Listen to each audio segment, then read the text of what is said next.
بسم الله الحمد لله. يقول الحبيب صلى الله عليه وسلم: من قام رمضان إيمانا واحتسابا غفر له ما تقدم من ذنبه. እንግዲህ ረመዳን ገብቷል። ለረመዳን መብቃት ትልቅ የሆነ መታደል ነው ለተጠቀመበት። ምክንያቱም ለረመዳን የበቃ ሰው ወንጀሉን የሚያራግፍበትን እድል አገኘ ማለት ነው። ኢማኑን የሚያሻሽልበት፣ ከአላህ ጋር ምናልባት የሻከረውን ግንኙነት ማሳመርና ማስተካከል የሚችልበትን እድል አግኝቷል ማለት ነው። ረሱል ሰለዋቱላሂ ወሰላሙሁ ዐለይህ አንድ ቀን አሚን አሚን አሚን አሉ ደጋግመው።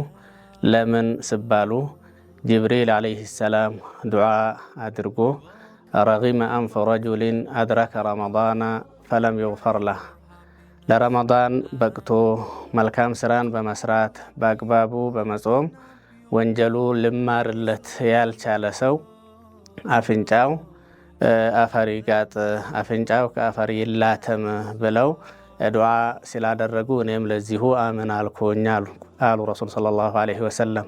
ይህ ማለት በረመዳን ያልተጠቀመ ሰው በጅብሪል አንደበት የተረገመና በነቢዩ ሰለላሁ ዐለይሂ ወሰለም አሚን የተባለበት ነው። ከዚህ የበለጠ እርግማን የለም።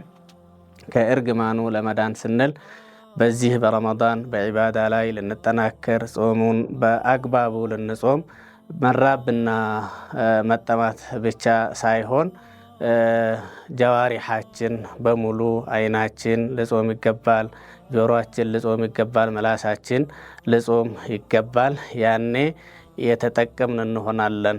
ያኔ ከጅብሪል ዐለይሂ ሰላም እርግማን እንድናለን ማለት ነው። ወሰላሙ ዐለይኩም ወረሕመቱላሂ ወበረካቱሁ።